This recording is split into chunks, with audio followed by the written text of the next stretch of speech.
You're a mean one, Mr. Grinch. Are we recording? No one told me we were recording. Okay, 1 second. Hey everyone, it's December 1st, and that can only mean one thing. I mean, it can mean a lot of things. It's December 1st, I mean, there's a lot going on.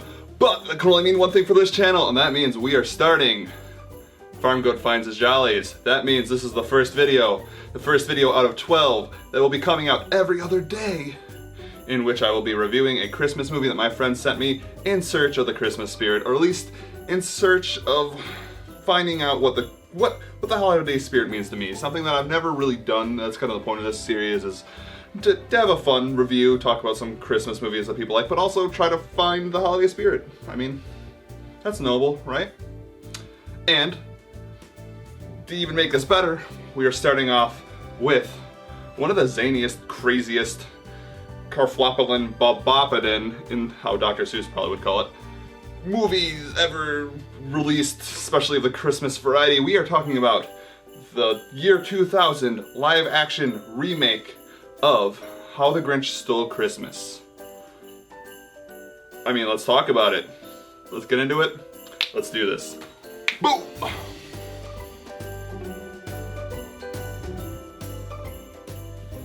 Hi, welcome back. So, like I said before the title card, we will be going over the live-action remake of How the Grinch Stole Christmas, the one that came out in the year 2000. Like I said, very fits the 2000 aesthetic. I mean, we'll talk about it. I don't know why I said it like that. We will talk about it. That's a promise. We will talk about the soundtrack soon. In a second. I have to go over some other stuff. Go over some other stuff first. But anyway, so in these videos, this is the first one I probably should explain. I'm not going to be going over frame by frame, breaking down the movie in a very long essay in which I talk about the aesthetics and the cinematography and the writing and the acting and all that stuff. Instead, I'm going to save us some time because I decided to do 12 of these from now to December 25th, and you know, I need to sleep sometimes. So, we're going to break down this movie. We'll talk about it. I'll wrap it up, kind of give my thoughts on it, see if we find any holiday cheer, and yeah, so we start the Grinch off, How the Grinch Stole Christmas. I'm just going to call it the Grinch from now on. How the Grinch Stole Christmas in a crowded shopping center. People are going crazy, they're yelling, they're pushing, they're rhyming a lot because this is a Dr. Seuss story, so they're saying bipple and bopple and boople and bop, and they're just yelling and stuff, and honestly, as someone who's living in 2020, even 2019, I'm so glad that I never have a frame of reference for what people would do for presents or anything like that. It's not like there's any real world examples of people going crazy for the... never mind. But anyway, in this shopping center we meet Cindy Lou, we meet the Who's of Whoville, we also meet the mayor, which has a crazy name, but his last name is Mayhew, which is funny because I don't understand the naming conventions of the Who's, but we'll get that. Because like his sidekick is named Hooberus. He does not have a first name or last name. His name is just Hooberus, which greatest Whoville name? Yes. We also, after we meet all the Who's, they're all excited for Christmas. There's parades and stuff. There's car crashes. There's people that just general excitement. Before we go forward, I said we're going to talk about the soundtrack, and we are going to talk about the soundtrack. So, I dare put this out into the cyberspace, into the world, that this movie is the most 2000 aesthetically movie you can find that's about Christmas, but maybe in general. So, we need to talk about the soundtrack. The soundtrack blew me away. So, this is how you know it's from this era. I'm like cracking up about it. So, these are the following bands who have written songs or have songs in this movie. We have Smash Mouth, the Bare Naked Ladies, we have NSYNC, we have Faith Hill, and then the best one. Ladies and gentlemen, Busta Rhymes is on the soundtrack, and it's not just like Busta Rhymes, a Busta Rhymes song. Busta Rhymes is on the soundtrack with a song called The Grinch 2000. In that song, The Grinch and Busta Rhymes being Busta Rhymes, have a rap battle. Pause this video, go listen to that song. You will and thank me later, because oh boy, it's good. It's not, I mean, it's not good, but it's fantastic, and it needs more recognition around Christmas time. Like, how many times do we have to hear Mariah Carey? Let's just listen to Busta Rhymes rap against the Grinch for a little bit, right? But anyway, back to the movie.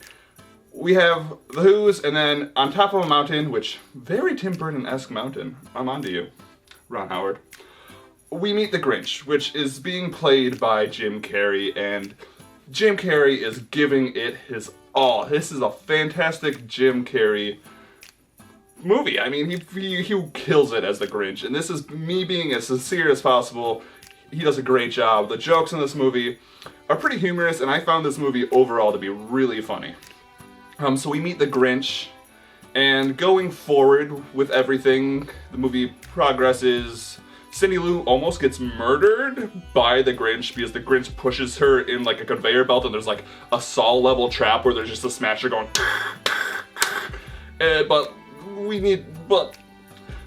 the bestest boy, the goodest doggo of this movie appears, which is Max, just an adorable little pupper, saves the day. So like early on, like the Grinch almost murders a child, but that's fine, right?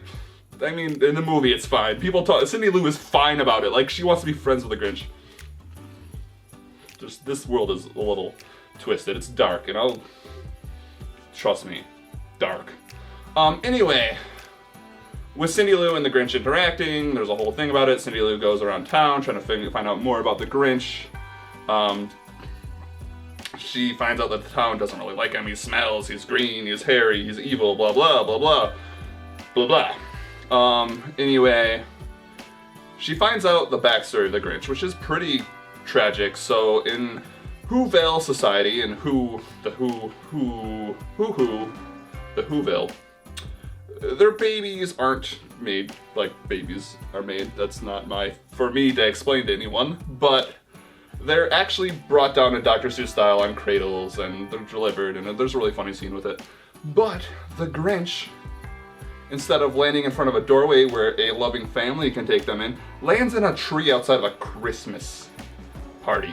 And it remains there all night. So, like, this child is just in a tree as a Christmas party is happening. I mean, if this wasn't the Grinch, he would be a Batman villain. I'm just gonna say it right now, that sounds like a Batman villain backstory. I mean, he also almost murdered someone, so yeah. Anyway, we also find out, like, two older ladies take him in and begin raising him, and, like, forcing him to do all this Christmas stuff. He never liked it. He can't eat glass and stuff. He's like a different creature altogether. It's honestly like if an alien came down to Earth and, like, people were trying to raise him with the Christmas spirit. It doesn't work, but that's okay, as we'll learn. It's okay to be different. I mean, it's always okay to be different. Look at me. What am I doing right now? Something different. Maybe. I don't know. But we also get another part of his backstory in which the Grinch, as a child, grows up with other Who's. He has a crush with this other girl, and the mayor, who becomes Mayor Who, which, I mean, if your last name has mayor in it, I feel cheating. But he's green and hairy, and all the kids make fun of him. He's hairy, he even shaves, and all the kids make fun of him, even though he makes this beautiful little gift for this girl he has a crush on, and it just doesn't work. So we get that backstory. That's kind of why the Grinch hates Christmas. It's all wrapped up about people making fun of him. And honestly, the entire town does make fun of him. It's not like he's overreacting. These people are the worst. And did I even say that the garbage system in Whoville doesn't, like, go to a trash pile or like a garbage heap or like under into the sewers? It gets pushed with valves and tunnels to the top of the mountain where the Grinch lives. That seems a little petty. I mean, I know you guys just made fun of him and kicked him out of the town. I mean, and he was 8 and he left for the mountain and no one even went after him. Like, that's kind of rough. But anyway, the Grinch is doing that. Cindy Lou Who, that's her full name, is going on about finding out more of the Grinch. She believes the Grinch, and he can have Christmas cheer and all that stuff, you know. she's the hero of the story, so she's doing stuff like that. But we find out that it's not only Christmas, it's also the Who Centennial, Whoulenium, Hula Hoop, the Hula Hoop. It's some Who celebration, which they also reveal there's a book of Who that's like this big, and like the rules of Whoville are written in it, and like it doesn't sound like this is like a government who wrote this. It seems like there was a Who god, and there was like Whoville might be a theocracy. I'm just proposing that Whoville might be a theocracy, but it also, like, in the Who book, it also says mandatory fun has to be had. That sounds a little authoritarian. They also, like, I didn't mention this earlier, but like there's a band that plays, and it's like specifically an army band. What's happening, Whoville? What's going on? Who wars are you fighting? Who are you fighting? Let's talk about it. Back to the movie. That's just, things aren't what it seems in Whoville. I'm just saying it now. Okay.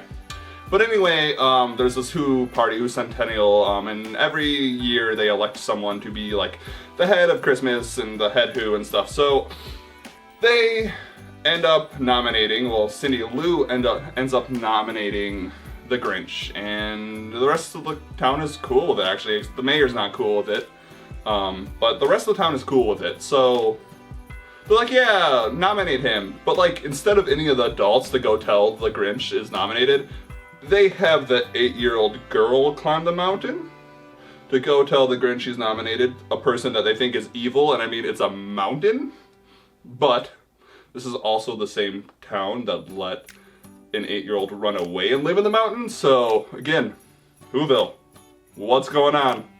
We can talk about it. Maybe, I mean, I don't want to reveal the dark secrets of Whoville.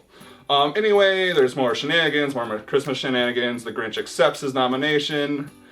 He's kind of getting into the whole Christmas spirit, until the mayor, being a dick, gifts him a razor. Kind of like a throwback to his backstory about all the kids making fun of him because he's hairy. And it's like the same razor, so like the mayor's being super petty and just like, here, have a razor, we hate you, boo blah blah. And like the town, who was just super cool nominating the Grinch, laugh at him again. They're like, ha ha ha, you're hairy, you suck. What? Like, you were just fine like a second ago, what's happening? But anyway, the Grinch goes up. It's Christmas Eve, Santa Claus comes. This isn't me just like, oh, the kids' parents are putting presents underneath the thing and like, Santa Claus is coming. Santa Claus is real in this movie.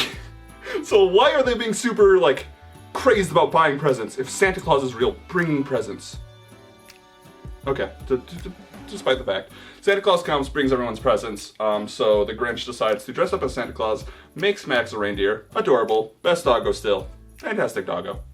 And goes and steals everyone's presents, burns stuff down, causes an explosion. Mayhem and chaos. Everyone wakes up the next morning, and they're fine, they're okay with it. It's like, I kinda wish there was like a little bit more of an arc for the Whovians. Like, they were like super gung-ho about buying as many presents and stuff, and then like, they were like not, and then they like hated the Grinch, and then they didn't, and they made fun of him again, and then like they had Christmas and were super excited for it, then all their stuff was taken away. And then it all went away and burned down, and they're like, oh, let's just sing about it, and the mayor's like, are you kidding me? And like, I mean, the first time the mayor's kind of being like, but anyway, rant aside, all the Who's decide to sing, you know, this song, I'm not gonna sing it because I think Universal might kill me, or kill my video. But with that, the Whovians do their thing, they sing. The Grinch on top of his mountain, who just stole a bunch of presents, hear them singing. They're not like apologizing or anything. They're not like saying, Grinch, we're sorry that we're so mean to you and send garbage to your home. They're just singing, which, okay. I've heard some songs that make my heart grow 2 sizes, which happens. And I'm not a doctor, but if your heart grows 2 sizes, like, don't go to the singing, go to the hospital, because I don't think medically that's good for you. But again, not a doctor. Anyway, that's pretty much the end of the movie. The movie wraps up, everyone goes to the mountain, has a feast with the roast beef, and there's a bunch more rhyming, and that's it. That is the story of the Grinch, and mixed in is like a bunch of like crazy designs. We have Jim Carrey giving the performance of his life, pretty much. He's being fantastic as a Grinch. It's still funny. Like, there's some really, there's like adult jokes in there here. And yeah, that is the year 2000, How the Grinch Stole Christmas. So, let's talk about the holiday spirit, or what we found out about the holiday spirit within this movie. So, I mean, at first, it does have there is a good critique on consumerism in the beginning. So, we get, and kind of like, when I say that, I'm saying like, I think everyone who's watching this video understands like the craziness of Black Friday, the craziness of going to stores and fighting over goods just to give gifts to people. When I feel like we kind of know like the real meaning of Christmas, because it's battered over our head all the time, is friends and family and all that fun stuff. So there is kind of this very family first, friends first, like all we need is community and greatness, and kind of put like this crazy gift giving away and consumerism away at first. So, I mean, I get that. That's the part of the spirit, holiday spirit I understand. But at the same time, like, they don't apologize to the Grinch. The Grinch, like, doesn't have, like, they just sing it like they're... So I guess to answer the simple question, did I find the holiday spirit here? No. Did I find an entertaining movie to watch with friends and laugh at and be really excited that Busta Rhymes made a song where he raps against the Grinch? I mean, that brings me joy. Is that holiday spirit? I don't know yet. Maybe it is. Maybe Busta Rhymes is the meaning of holiday, the holiday spirit. I mean, who am I to say? But I don't know. I don't get that warm Hallmark feeling from this movie. But that's not saying it's a bad movie. I really enjoyed this movie. I just don't think the holiday spirit's there. I mean, in some of the other How the Grinch Stole Christmas, there's definitely more. There's more of a story here. But this is played more comedic. But yeah. I think that's all I really gotta say about that. I mean, watch the movie. I recommend it. It's funny. Jim Carrey gives it all. Crazy good soundtrack. Crazy good art design. I mean, the story does gonna get really complicated. There isn't really like a Joseph Campbell like hero's journey monomyth going on here. It kind of just is a bunch of things that happen in order. We don't get really redemption or anything. But like, not every movie needs that. But yeah, that's How the Grinch Stole Christmas. Recommend it. So not next week, oh my god. If it was next week, I would be able to sleep.